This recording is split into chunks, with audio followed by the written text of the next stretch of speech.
Have you ever loved someone so deeply that you ignored every warning sign until the person you trusted most became the reason you could not sleep at night? That was me.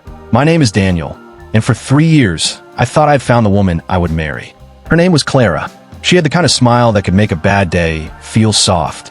She laughed at my dry jokes, held my hand in public, and called me her peace. I believed her. I believed every word. But sometimes, the person calling you their peace is the same person quietly preparing your storm. When I first met Clara, I was not rich. I was not famous. I was just a young man trying to build something with my life. I had a small clothing brand, a rented apartment, and big dreams I was still scared to say out loud. Clara came into my life at a friend's birthday dinner. She wore a simple black dress, no heavy makeup, no loud attitude. She looked calm, classy, and different. That night, while everyone was dancing, she sat beside me and asked, "Why you look like you're thinking about the future instead of enjoying the present?" I laughed. Maybe because the future is expensive. She smiled and said, "Then let me help you enjoy tonight for free." That was how it started. In the first few months, Clara was everything I prayed for. She encouraged my business, helped me package orders, took pictures of my designs, and even posted them on her social media. When I was tired, she reminded me why I started. When I felt like quitting, she would say, "Daniel, one day people will know your name. Don't stop now." I love her for that. There was one night I will never forget. Rain was falling heavily, and the roof of my tiny apartment was leaking in one corner. I felt embarrassed, but Clara just placed a bucket under the leak, sat on the floor with me, and ate noodles from the pot like it was a 5-star meal. She looked at me and said, "I don't need luxury, Daniel. I just need love that is real." That sentence stayed in my heart. So I gave her real love. When my business started growing, Clara was still there. At least, that was what I thought. I moved from selling 10 shirts a week to selling hundreds online. Influencers started wearing my clothes. My phone was always buzzing with orders. I saved money, upgraded my apartment, bought my first car, and took Clara to places I used to only see on Instagram. But money changes many things. Not always the person who gets it, but sometimes the people watching. Clara started changing slowly. At first, I blamed stress. She began taking longer to reply. She stopped helping with the business. She said she needed space, then attention, then freedom. Every week, it was something new. Still, I loved her. So I adjusted. I sent flowers. I planned dates. I listened more. I apologized for things I did not fully understand, because I thought love meant keeping peace at any cost. Then came a first crack. One evening, I was at her apartment waiting for her to get dressed for dinner. Her phone was on the table, and it lit up with a message. "Can't wait to see you tonight, babe. Don't let Daniel suspect anything." My chest went cold. I did not touch the phone. I did not shout. I just stared at the screen like my heart was trying to understand what my eyes had already seen. When Clara came back in the room, I asked, "Who is Marcus?" For 1 second, her face changed. Just 1 second. Then she smiled. "Marcus? He's just a client." "What?" I looked at her phone. She looked at it too. Then she laughed, like I was the one being ridiculous. "Daniel, please don't start. You know how people joke." I wanted to believe her. That is the dangerous thing about love. It can make clear evidence look like confusion. So I let it go, but my spirit did not rest. Over the next few weeks, the signs became louder. She hid her phone. She stepped out to take calls. She started dressing up for girls' nights and returning home with stories that had too many missing parts. And every time I asked a question, she made me feel insecure. "You don't trust me. You are becoming controlling. Maybe success is getting into your head." That last one hurt the most, because I was not trying to control her. I was trying to understand why the woman who once ate noodles with me under a leaking roof now looked at me like I was disturbing her better life. Then the truth arrived in the cruelest way. It was a Saturday night. I had planned a surprise dinner for Clara.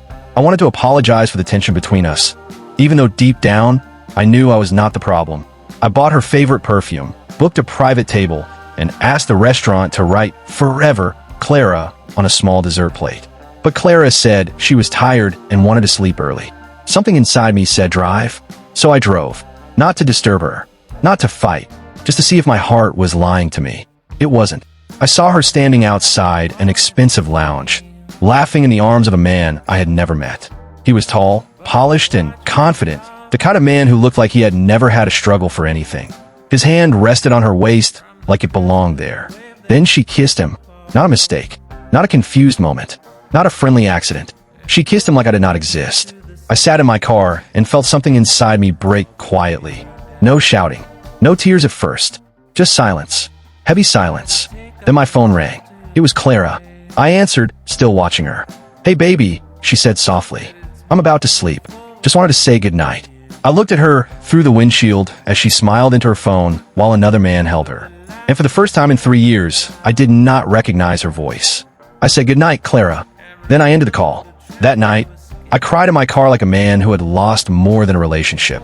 I had lost the version of myself that believed loyalty was always rewarded. But heartbreak has a way of opening your eyes. The next morning, Clara came to my apartment, acting normal. She hugged me. She kissed my cheek. She called me my love. I stood there and let her perform. Then she said, "You've been distant.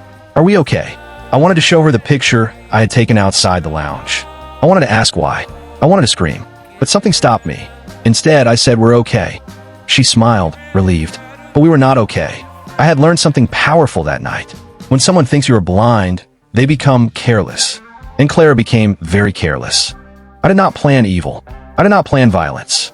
I did not plan to destroy anyone's life with lies. I only decided to stop protecting someone who had been secretly destroying me. So I watched. I discovered Marcus was not just another man. He was the son of a wealthy investor Clara had been trying to impress. She had told him I was just an ex who could not let go. She told her friends I was obsessed. She told people my business ideas were actually hers. She even showed Marcus some of my upcoming designs and claimed she helped create them. That one burned. Love was one thing. Betrayal was another. But trying to steal the dream I built from nothing? That awakened a different Daniel. 2 weeks later, I received an invitation to a fashion networking event. Important people would be there, including Marcus and his father. Clara did not know I was invited as one of the young designers being recognized. That night, I wore a clean black suit and walked into the hall alone. And there she was. Clara stood beside Marcus, glowing in a silver dress I had bought her. She looked beautiful, painfully beautiful. For a moment, I remember the girl under the leaking roof. Then I saw her whisper something into Marcus's ear, and they both laughed. I knew then that some memories are only beautiful because they are old, not because they are true. The event host stepped onto the stage and began announcing the feature designers. My brand name came up. People clapped. Marcus turned his head, confused. Clara froze. Then I walked onto the stage. Her smile disappeared. I took the microphone, thanked the organizers, and spoke about my journey. I talked about starting small, working late nights, packaging orders on my bedroom floor, and believing in a dream when nobody else could see it clearly. Then I paused. I looked into the crowd, not directly at Clara, but close enough for her to feel it. I said, "One lesson I have learned is this. When you build something with love, protect it with wisdom. Not everyone who stands beside your dream is standing with your dream. Some people are only standing close enough to steal the blueprint." The room went quiet. Clara's face turned pale. But I was not done. The host asked to display my upcoming collection on the screen. What Clara did not know was that I had changed every design after discovering what she had shown Marcus. The designs she tried to pass around were old drafts. The real collection was fresh, protected, and already legally registered. As the new designs appeared on the screen, the room erupted in applause. Marcus looked at Clara. His father leaned toward him with a serious face. Clara tried to smile, but her world was slipping right in front of her. Then came the final twist. A woman walked up to me after the presentation. Her name was Evelyn. She was a business consultant who had quietly followed my brand for months. She said, "Daniel, I respect how you handled yourself tonight.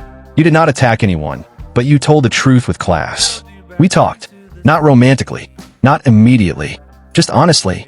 And for the first time in a long time, I had a conversation with someone who did not make love feel like a battlefield." Later that night, Clara found me near the balcony. Her eyes were wet.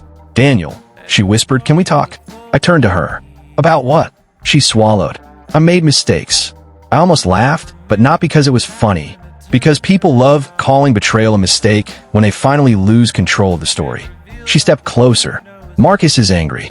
His father thinks I'm dishonest. Everyone is looking at me like I'm some terrible person." I looked at her calmly and said, "Clara, I did not make your world crumble.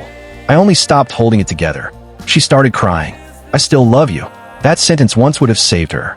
Now it only sounded late. I said, "No, Clara, you love what I gave you. You loved the comfort, the attention, the loyalty, the name you thought I was becoming. But you did not love me enough to respect me when you thought I would never find out." She covered her face with her hands. and I walked away. Not because I hated her. That is the part people may not understand. I did not hate Clara. Hate would have kept me tied to her.